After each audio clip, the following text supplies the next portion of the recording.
Mirëdita. Të nderuar gazetar, të nderuar qytetarë dhe qytetar. Këtë konferencë para jush, ju kërkoj ndjes, por do ta filloj duke shtruar një pyetje për të gjithë ju. Për të gjithë ju. Si mund të quhet? Çfarë emri mund t'i vihet? Një kryeministri i cili fluturon disa mijëra kilometra nga vendi i tij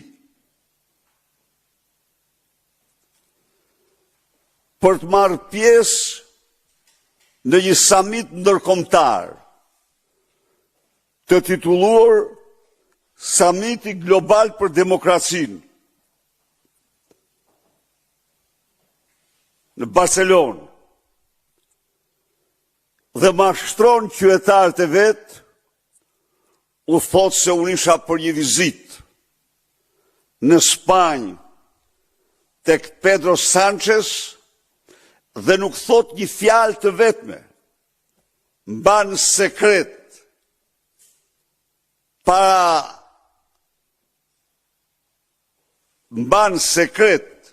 për qytetarët e vendit të tij pjesëmarrjen në samitin global ku ishin një numër i caktuar kryetarësh shtetësh apo kryeministra nga një sëri vendesh të Amerikës Latine, të Afrikës dhe pjesë të tjera të globit. Pra, edhe njerë, kur një kryeministër shkon në një vend, merr pjesë në një samit sikur të ishte klandestin, në një kohë kur ajo ishte një ngjarje publike ndërkombëtare, e ftuar nga kryeministri spanjoll me një numër të konsiderueshëm kryeministrash dhe kryetarë shtetësh. Çfarë emri mund t'i vini ju? Një kryeministri të tillë që fsheh pjesëmarrjen e tij në një samit ndërkombëtar dhe shet se ishte për një vizitë zyrtare në Spanjë.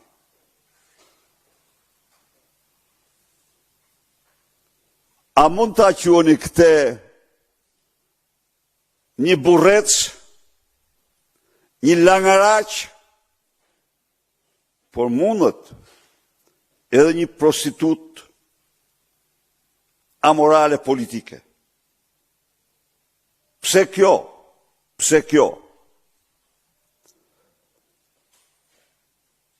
Së pari, samiti në të cilin u paraqit, siç deklaron udhëheqësi të majtës botërore ekstreme Alexis Soros, ishte organizim i tij. Lexoni postimet e tij në që ka bërë dhe kënaqësinë që shpreh. Së dyti, ky samit e vërteta nuk ishte me një mantra anti-amerikane, por nuk ishte pro-europian. Jo, nuk ishte një samit pro-europian.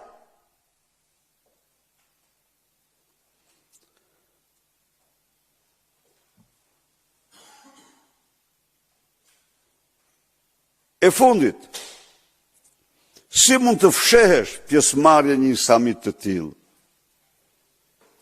cilat janë arsyet që fshe buracak, langaraq, janë të pakta, po dhe prostitut politike, po dhe e tilt nuk e fshe, që shkove, more pjesë, jenë panel, jenë foto, kujt ja fshet ti këte? Pra, shikoni se çfarë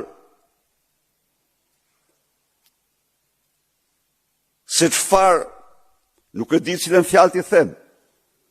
Nuk përdor fjalët e tij me cilat ka lind në gojë, nuk ja lejoj vetes, por i them të paktën langaraq. Shkove. Njofto që isha në samitin global për demokracinë, të organizuar nga ekstremisti i majt Alex Soros.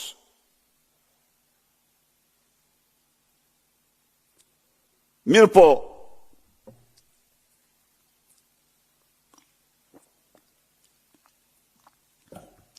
këto lëvizje midis ekstremeve, të këtij njeriu pa karakter, delinkuent, i kapur nga ligji shqiptar dhe ndërkombëtar, bëjnë qesharake Shqipërinë dhe shqiptarët.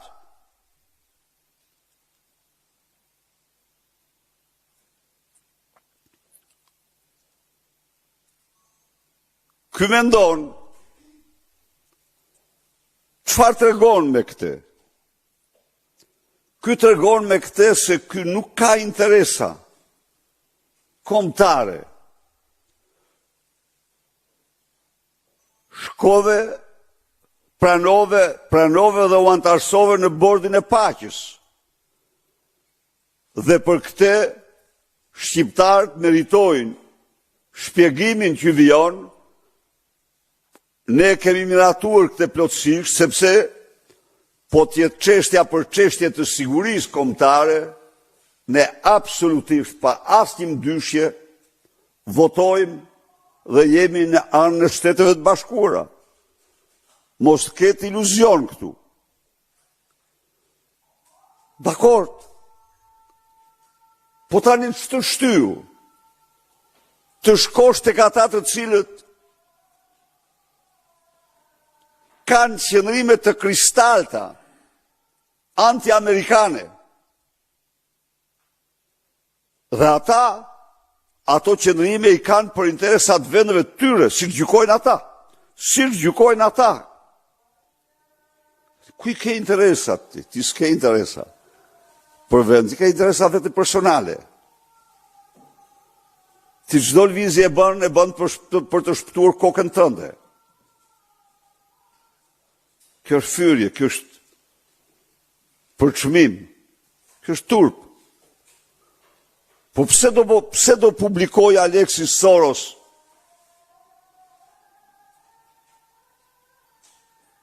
fotot e samitit me Edi Rama dhe do i censuroj Edi Rama? Çfarë tregon kjo?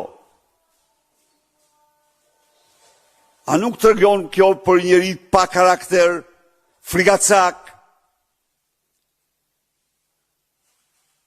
Shturp, njëri pa dinjitet, qofse tako publiko foton, çfarë ke?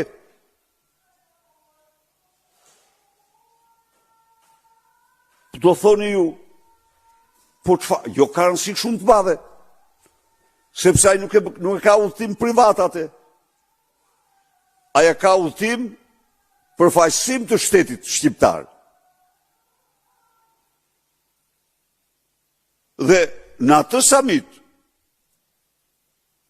ishin të pranishëm një seri kryetar shtetësh, kryeministrash me qëndrimet të hapta anti-amerikane.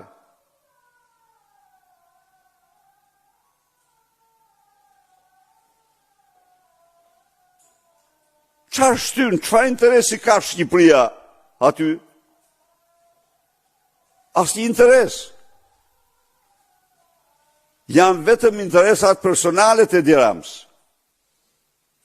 Janë vetëm interesa personale të Edi Ramës. Dhe ky është keqpërdorimi absolut. Është përdorimi absolut i postës dhe i detyrës. U përpoq ta maskoj me çdo kushte, u përpoq të mashtrojnë shqiptarët me çdo kusht.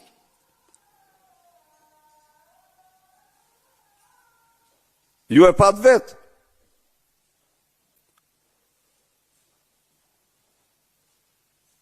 Dëroj me forcë një qëllim të tillë poshtrues për një kryeministër. Por unë nuk merakosem se vetë poshtrohet ai. Por problemi është se ai është përfaqësim.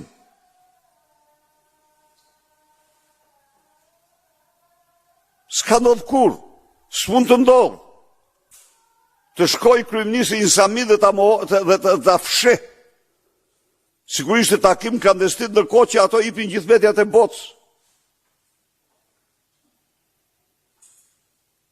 Më spaku, se s'do ta prishgojnë me fjalët e tij. Langaraq, kaq. Faleminderit.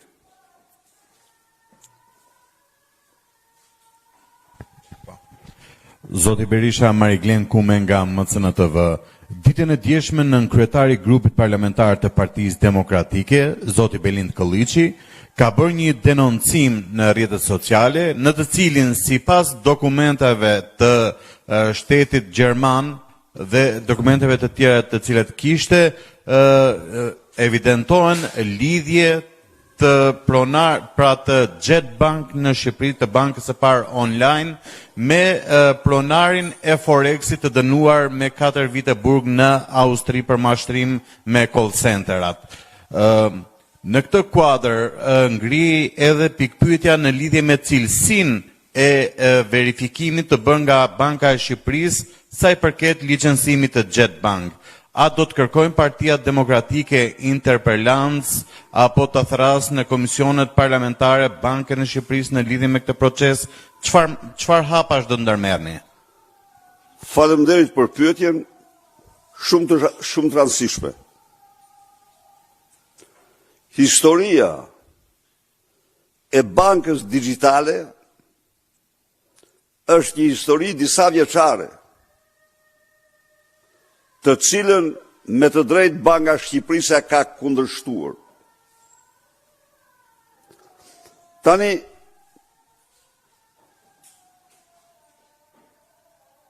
Banka e Shqipërisë ka kundërshtuar, kurse Edi Rama ka insistuar në mënyrën më patologjike.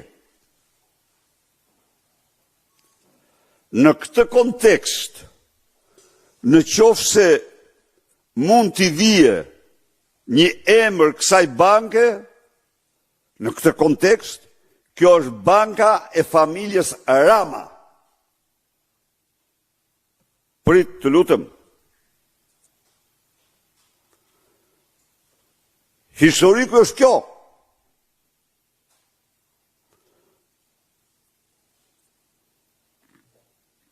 Gjashtë vite më parë, apo lofta edhe më shumë, 6 vite më parë, Ardian Çela deklaroi në parlament, në rast se ju kujtohet, se kuçedrat e energjisë, kuçedrat e kaskadës janë shtëpitë e barit dhe shtëpitë e bitcoinit. Ju kujtohet kjo? Dhe se në atë kohë, ekzistonin një seri të dhanash se në afërsi të hidrocentraleve ishin vendosur kontejner shtëpi bitcoini, që e duan korrentin konstant e tjere me radhë. Pas kësaj, ka historinë e vetë kjo, prandaj e kërkonte Edi Rama me çdo kusht bankën.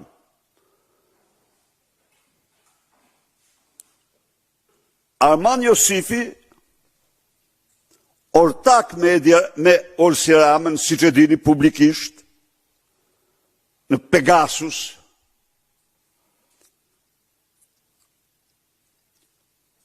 këshilltar i Olta Gjaçkës, Arman Josifi, Aman Josifi,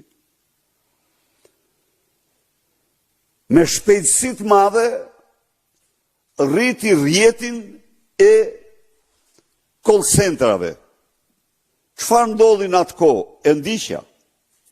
Në atë kohë vraponin tatimorët tek call centrat, i dyllosnin dhe punojësit kalonin të gjithë tek Aman Josifi të mbrojtur. Atyre u thuhej, dhe janë denoncuar këto, hajde punoni tek ne se ne shteti nuk na lot sepse ishte Olsi Rama mbrojtësi. Në atë kohë,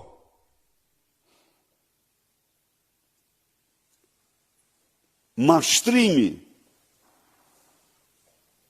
me call center arritin për masa disa miliard në kuadrin e grupit Milton. Besoj ju kujtohet. Milton. Një grup me deg në Ukrainë, në Shqipëri e tjerë, po kjo qendra e fuqishme ishte Shqipëria. Prit tani. Aman Josifi ishte një rrjet i tërë, kishte një person, Enea, i cili ishte i specializuar në konvertimin e bitcoinit në monedha të tjera. Prit. Këta e dini mekanizmin si vjedhin. Një vjedhje shumë e ulët. Bëjnë reklamin që sille bitcoinin tënë këtu, tazam bitcoini kushton 30.000 euro dhe do ta marrish me 35.000 euro. Pensionistët, apo dhe jo pensionist, e depozitojnë në kuletën digitale të tyre dhe aty mbetet imazhi i bitcoinit, por bitcoini zhduket. Dhe ata shohin dhe kontrollojnë dhe kujtojnë se janë në rregull, kujtojnë se e kanë bitcoinin në vëzhgim. Bitcoini ka përfunduar në Dubai. Bitcoini i tyre ose është kthyer në euro. Të gjitha këto i kemi denoncuar. E dini ju, doli skandali, Aman Josifi ja mbathi për Dubai, thonë e përcolli Olsi Rama. Nuk jam njeriu që kontrolloj dot ato pikat e kalimit kufirit. Por, avokati Aman Josifit, Altin Troplini, Hajri, Farruku dhe Gjokaj, gjersot nuk e ka marrë në ndjekje Aman Josifi. Jo. Çfarë tha? I papërgjegjshëm, i korruptur, turp. Jo, tha, ai nuk ka ndodhur në Shqipëri. Domethënë, si më thanë janë vjedhë të tjerë. Domethënë, po të shkojnë shqiptarët të vrasin të tjerë apo të vjedhin atje, këtu ligji u thot bravo. Kjo është logjika e plaçkicit. Po kjo është e vërtetë, siç ja u them. Siç ja u them. Dhe pse nuk hetoi Aman Josifi? Se ishte Olsi Rama. Ishte Olsi Rama, njeriu menaxheri Aman Josifit. Prit. Aman Josifi, një gjykatës spanjoll, se ne shumë as mandat arresti ndërkombëtar për të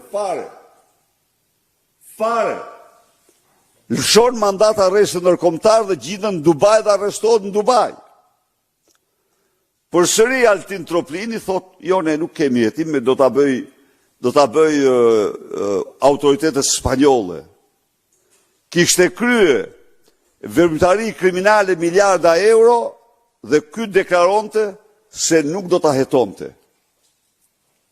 Pra, këto janë çështjet dhe më në fund, pas këtyre veprimtarive, ju duhet ta dini se call centrat plaçkitse janë fenomeni më kriminalet në Shqipëri.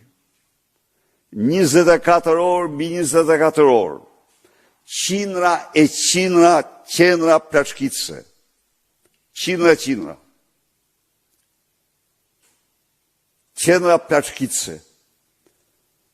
Vjedhin qytetarët italian, francez, gjerman, austriak e me radhë. Dhe këto para tani kalojnë në bankën Rama. Bankën e familjes Rama. Quhet Xhepa, se s'kan si, është bankë e këtyre, ata janë fonjo, të gjithë janë të krijuar. Kjo është bankë në funksion të familjes Rama. Me bitcoinin e ka në Shqipëri e menaxhon familja Rama, plaçkitje e call centrave. Tani për Olsin thonë, po nuk mund të them, se nga që janë bërë aq të shumta, Olsi është licencuesi i tyre. Ato vjedhin shuma prallore, minimumi 30 milion euro në muaj secila. Qytetarëve, e kuptoni ju se si jemi bërë ne, ndaj dhe banka. Faleminderit. Të Berisha, cila do t'jetë strategjia e protestës së ardhshme, meqense ju dje thatë që ajo do t'jetë në proporcion me dhunën që ushtroi policia ndaj protestuesve? Ne jemi për protestë paqësore. Dhe vetëm paqësore. Dhe u them të gjitha atyre që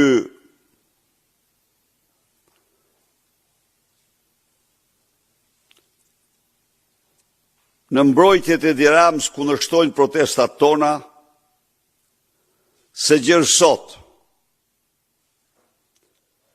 7 protesta kombëtare më të fuqishme që ka njohur vendi, për shkak të karakterit paqësor nuk ka një policë të plagosur. Mediat nuk mund të citojnë emrin e një polici të plagosurit. Mediat mund të paraqesin skenaret organizuar nga policia për të paraqitur policë të plagosur, por të dështuar, por jo të plagosur. Sepse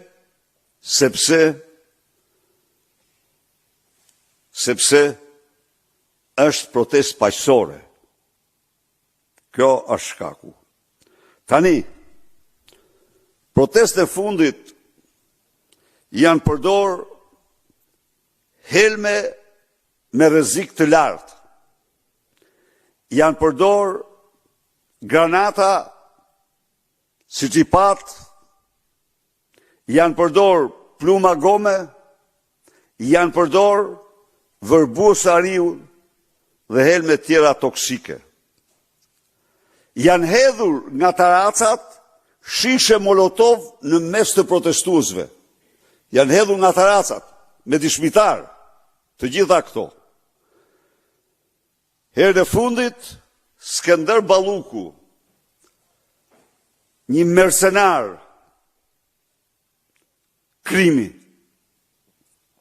i Lubi Ballukut, mendoj se do mbyll çështjen Rama Balluku me akte shtazërie kundër protestuesve. E garantoj që do jetë përgjegjës për secilin prej tyre. Dhe opozita nuk mposhtet kurrë. Opozita do u përgjigjet në mënyrën më të fuqishme protesta tjetër do njoftohet shumë shpejt, kryerritja tjetër paqësore dhe do jetë më madhështoria që ka njohur vendi. Faleminderit. Fiorenza Cana, Ora News. Zoti Berisha, në përfundim të protestës së 17 prillit ju deklaruat se do të bëni gjithçka për të bashkuar në një front përbashkët me të gjitha forcat e tjera politike opozitare. Çfarë nënkuptoni me gjithçka? Ne besojmë se ekziston një bazë reale bashkëpunimi dhe bashkëndimi për të gjithë opozitën shqiptare. Për çdo opozitar në historinë e kombit nuk ka patur pas Enver Hoxhës një armik të dytë të shqiptarëve si Edi Rama. Opozitar të vërtet. Nuk ka patur kur një regjim plaçkic si ky. Nuk ka patur kur një armik të votës lirë si që është ky.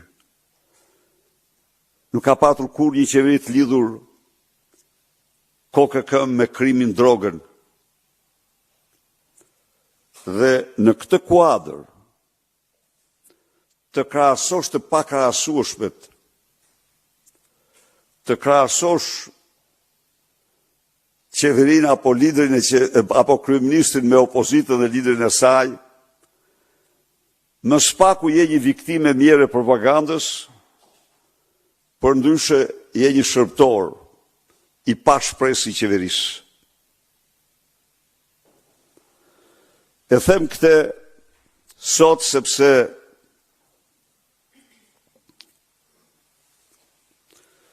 si që ndigjoni ju, mafja më e rrezikshme e Shqipërisë është mafja e fjalës lirë, e trillimit dhe manipulimit. Ajo përbëhet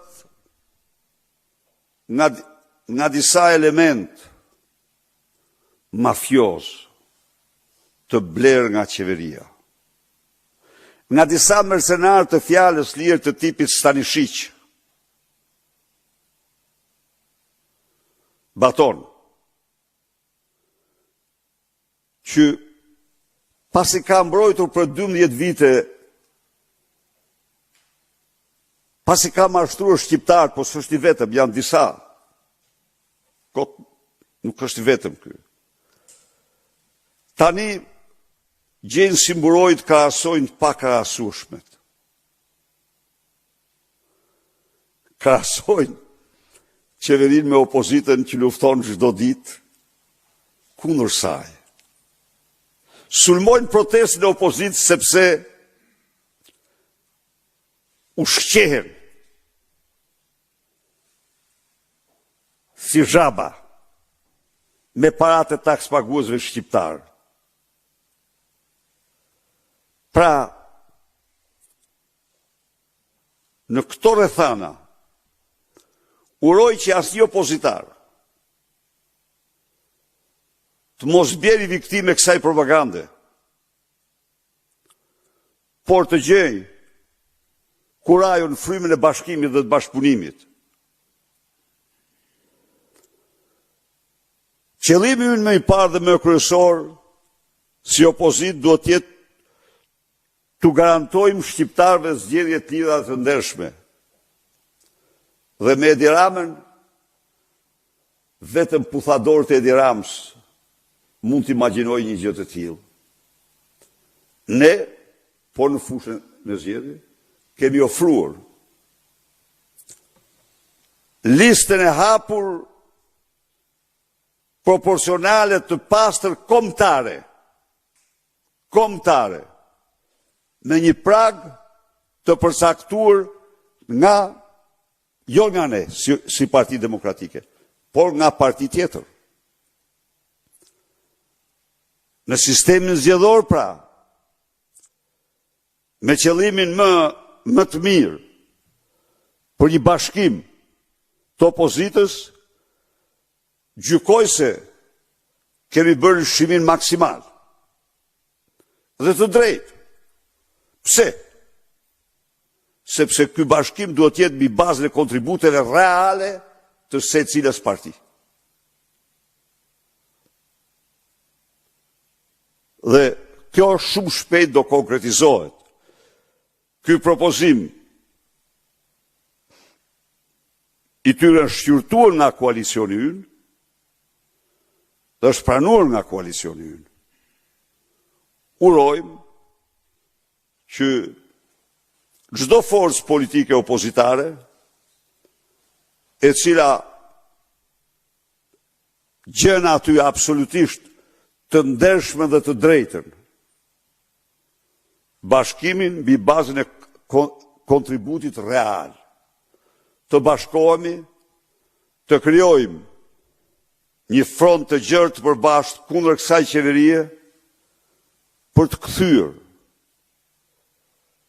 votën e lirë dhe për të larguar nga pushteti Edi Ramën. Lajdi Bot dhe Syri Televizion. Zoti Berisha, në mediat britanike ka dalë një lajm për një shtetas shqiptar i cili ka dalë para gjykatës së Londrës, Irfan Azizi, dhe do të shqyrtojë ekstradimi i tij ose në Shqipëri.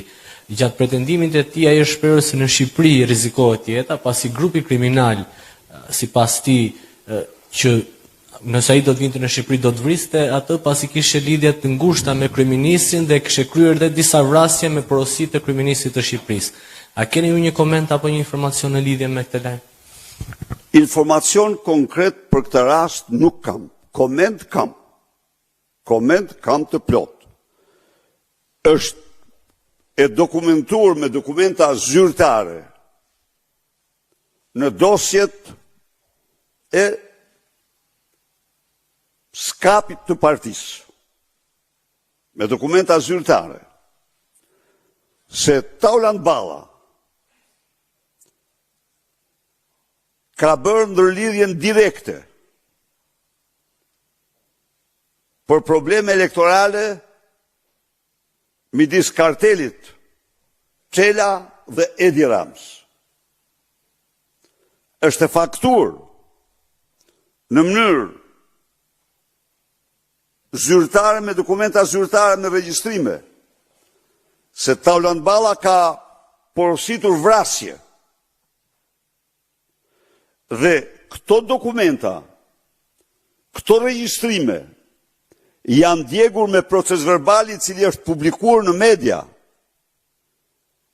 nga